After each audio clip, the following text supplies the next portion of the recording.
This patch of land, about 70 miles outside of Houston, Texas, doesn't look like much. But if you zoom in, these little rectangles sit above a powerful economic and political tool. Just underground is a network of caverns full of oil, part of the U.S.'s Strategic Petroleum Reserve, or SPR. Since March, President Biden has been tapping into it in a big way. The Department of Energy will release another 15 million barrels from the Strategic Petroleum Reserve. Altogether, the administration will have released 180 million barrels in 2022, the largest drawdown from the SPR ever. Pumping from the reserve, the administration says, has helped lower Americans' energy bills and stabilize markets. But some oil industry experts disagree. When we talk about the forces that are hitting the oil market, this does very little to change the tide. Here's how the Strategic Petroleum Reserve can be used to try to bring down prices, and why some are skeptical that Biden's moves are working. Along the Texas and Louisiana coasts, the caverns are located in Bryan Mound, Big Hill, West Hackberry, and Bayou Choctaw. As of October 28th, the reserve held about 399 million barrels of oil. We're talking about 4 storage sites, 60 caverns. The largest one, I think, is big enough that you could fit the Willis Tower that you have in Chicago in it. And the tower, for reference, is 1,451 feet. So that's substantial. You can put a lot of oil in there. So why does the U.S. government keep this much oil on hand? It goes back to the Energy Policy and Conservation Act of 1975. During the 1973 to 74 OPEC oil embargo, prices for oil skyrocketed. As a result, we face the possibility of temporary fuel shortages and some increases in fuel prices in America. This led to gasoline shortages across the country. No gas. No gas today. When President Ford signed the act into law, it was an attempt to establish a buffer against future supply shocks of this kind. It specified that presidents can tap into the reserves when there's an energy supply interruption or due to obligations of the United States under the International Energy Program.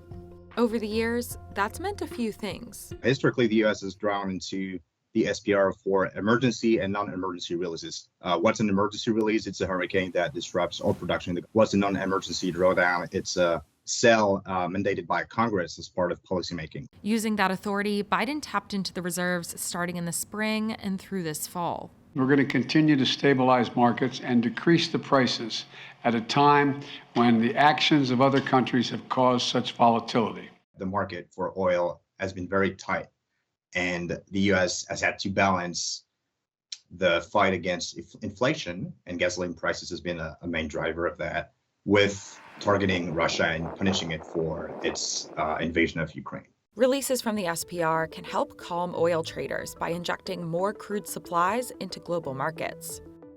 Right now, oil supplies are tight, causing high prices. By taking oil from the reserves and selling it to traders and refiners, Biden is increasing supply in an effort to lower prices at the pump, because gasoline prices are largely determined by oil prices.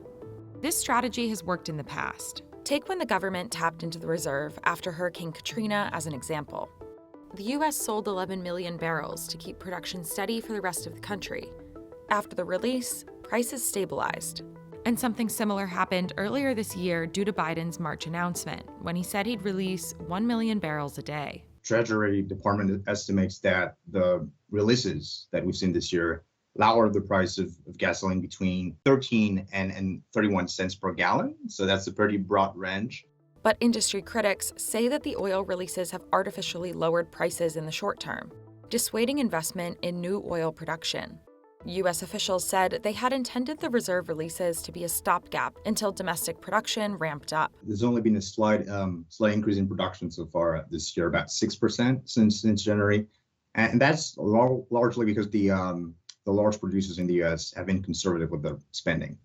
Biden has tried to deal with lower production by announcing that he would refill the reserve. That means oil companies can invest to ramp up production now. With confidence, they'll be able to sell their oil to us at that price in the future, $70.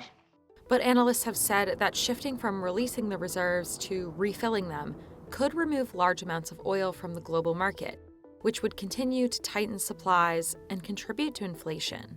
They say that Biden should wait to refill the reserves until there's a surplus of oil and lower prices. The latest release from the reserve, the 15 million barrels, are set to be delivered in December. Biden has said that he would ask his team at the Department of Energy to, depending on the situation, make further releases from the SPR. So he has not ruled out additional releases.